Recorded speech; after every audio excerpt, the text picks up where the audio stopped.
Israel का ultimatum अब खत्म हो गया है, फाइनल असॉल्ट की तैयारी। इजराइल की सेना अपनी टैंकों के साथ गाजा में घुस गई है, थोड़ी दूर आगे भी बढ़ गई है। दरअसल इजराइल ने फिलिस्तीनी नागरिकों को अल्टीमेटम दिया था कि वो जल्द से जल्द गाजा पट्टी खाली कर दे। आज पाकिस्तानी कौम को क्या हो गया? दाल रोटी की पड़ी हुई अब तो सब। The IDF is making all of the preparations required in order for us to be ready at the go.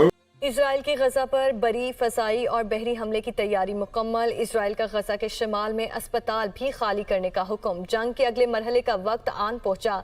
Israeli वज़ीर आज़म का मज़ीद कहना था कि कम अज कम महदूद मुद्दत के लिए गजा पर कब्जे का मंसूबा है। कोई आवाज सुनी आपने किसी की फलस्तीन के हक में? किसी ने कहा हो ये बमबारी बंद कर दें? सब बेगैरती कर रहे हैं, मुनाफिकत कर रहे हैं मुसलमानों के साथ। मुराद अबू मुराद, ये हमास का कमांडर मुराद अबू मुराद, इसको टपका दिया।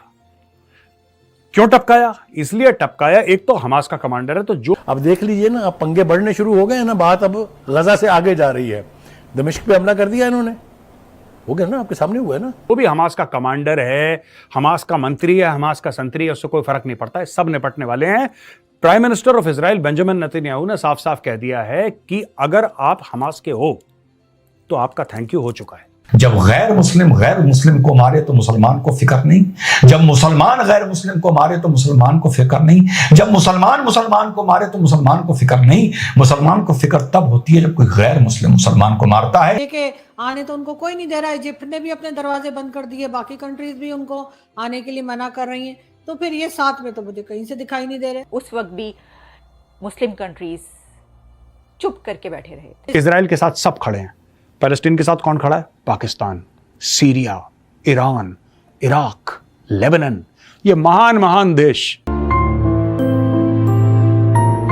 नमस्कार दोस्तों, जैसा आपको मालूम होगा इजराइल के ऊपर अभी हाल ही गाजा के हमास आतंकवादियों ने हमला किया था, जिसके बाद इजराइल ने जवाब में हमास के आतंकवादियों को गाजा में ढूंढ ढूंढ के मारना शुरू कर दिया। अब वहीं दूसरी तरफ इजराइल ने एक अल्टीमेटम दिया था एक छोटे से एरिया के लिए, जिसमें इजराइल ने यह कहा था कि 24 घंटे के अंदर इस एरिया को खाली कर दो और हम इस पे कब्जा करेंगे। जिसके बाद इजराइल ने अब वहाँ पे आतंकी सेना को मारने के लिए अपनी सेना भेज दी है। तो चलिए दोस्तों, इस पर पाकिस्तानी मीडिया का रिएक्शन देखते हैं, क्योंकि पाकिस्तानी मीडिया हमेशा यह कहता है कि इजराइल गाजा के ऊपर हमला करता है और गाजा में मासूम लोगों को मारता है, लेकिन वह कभी यह नहीं कहता कि हमास के आतंकवादियों ने इजराइल में क्या तांडव मचाया था। तो चलिए दोस्तों, आगे का वीडियो देखते हैं। अगर आपको यह वीडियो अच्छा लगे तो प्लीज चैनल को सब्सक्राइब जरूर करें। ये सिर्फ लिप सर्विस है कि हम गजा के साथ हैं, हम वहाँ के लोगों के साथ हैं। इसकी वजह यह है कि इससे पहले भी हमने ये देखा कि जब शामियों के साथ ये होता है, सीरियंस जब वहाँ से भागते हैं, वहाँ की बड़ी तादाद रिफ्यूजी बनती है, तो कौन से कंट्रीज़ अपने दरवाजे खोलते हैं? वेस्ट अपने डोर्स ओपन करता है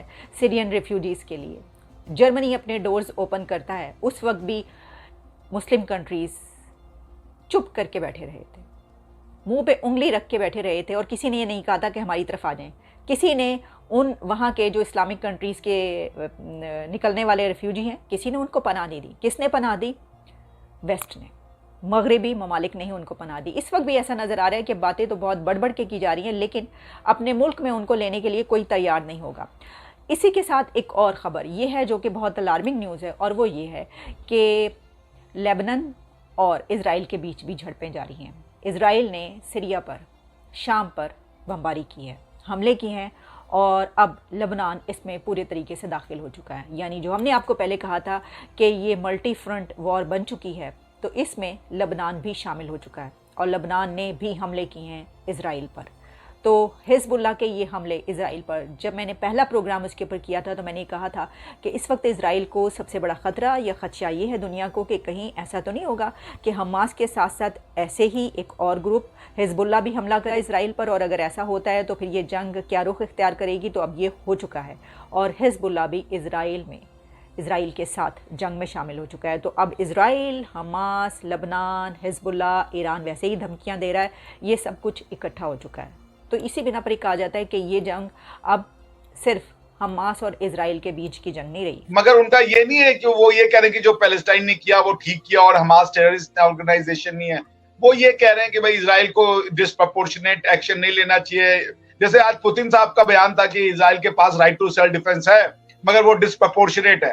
तो मतलब वो ये नहीं कह रहे कि इज़राइल एक क्या कह लीजिए अग्रेसर स्टेट है या इजराइल ने कोई इंटरनेशनल लॉ का वॉयलेशन किया है। सब लोग कह रहे हैं कि नहीं भाई, उनके पास राइट टू सेल्फ डिफेंस है, उन्हें अपने आप को बचाना होगा, तो वो जो कर रहे हैं वो ठीक है, हाँ थोड़ा कम करें तो ज्यादा बेहतर होगा। तो मतलब इस्लामिक वर्ल्ड जो है उसको कोई सपोर्ट मिला नहीं, और मुझे लगता है कि आने वाले और 10-5 सालों में, 5-10 सालों में अगर ये इस्लामिक वर्ल्ड का कॉन्सेप्ट नहीं खत्म हुआ तो आप ये दुनिया हो जाएगी human world versus Islamic world, क्योंकि सारी दुनिया ह्यूमैनिटी की ओर चली जा चुकी है, वो मानवता वाले डायरेक्शन में जा चुकी है।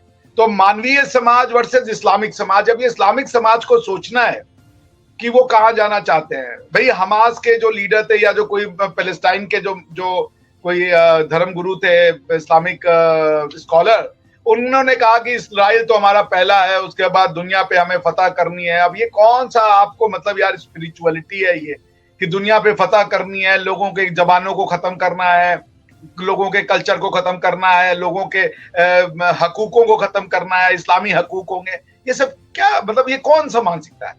अरे आपको मानना है आप मानो, दुनिया को क्यों ले जाके दे रहे हो भाई? दुनिया खुश है अपनी जिंदगी में, वो बहुत आगे बढ़ गई है।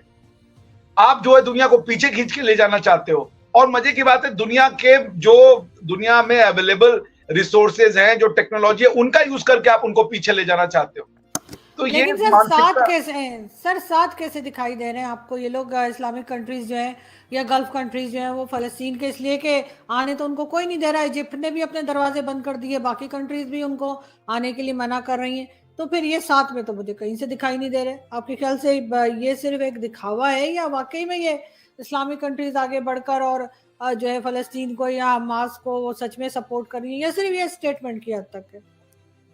नहीं, साथ कहने से मेरा मतलब ये था कि किसी ने भी हमास को टेरर ऑर्गेनाइजेशन तो नहीं कहा। यूएई ने एक दबे शब्दों में भर्त्सना की थी, कंडेमनेशन दिया था कि ये बहुत ज्यादा हो गया, मगर कोई हमास को टेररिस्ट ऑर्गेनाइजेशन नहीं कह रहा। बात ये हो रही है, बाकी तो इस्लामिक वर्ल्ड में कोई यूनिटी नहीं है। वो एक देखिए, एक अरेबिक जिसे कह लीजिए कल्चरल सुपीरियरिज्म को रिलीजियस का गार्ब पहना दिया गया है, और वो करना चाहते हैं। वो दुनिया पे अरबी कल्चर थोपना चाहते हैं in the garb of religion. भाई जिसको जो मानना है माने, लेकिन वो क्यों आपकी भाषा को माने, वो क्यों आपके लोकल लॉज को दुनिया का लॉज बनाना चाह रहे हो? जो भी लॉज आप लगाते हो वो सारे के सारे तो प्री इस्लामिक लॉज है यार, वो दुनिया का लॉ क्यों बनाना चाह रहे हो? तो पॉइंट ये कि इस्लामिक वर्ल्ड में इस हद तक तो यूनिटी है कि हमास टेरर ऑर्गेनाइजेशन नहीं है, लेकिन इस्लामिक वर्ल्ड इसके अगेंस्ट में वेस्ट से लड़ने जा रहा है, ये नहीं है। That's impossible. कोई लड़ने नहीं जा रहा, क्योंकि जो लड़ने के लिए तैयार खड़ा है वो है ईरान, वो भी indirectly through the instrumentality of Hezbollah. Hezbollah के इधर उधर बयान आ रहे हैं कि भाई आप कर ले, वरना तो देखिए ना, कल इन्होंने सीरिया पे बॉम्बिंग करी थी, और मेरे ख्याल से जॉर्डन के किसी एक एरिया पे बॉम्बिंग करी थी एयरपोर्ट पे, इजराइल ने क्या कर लिया इस्लामिक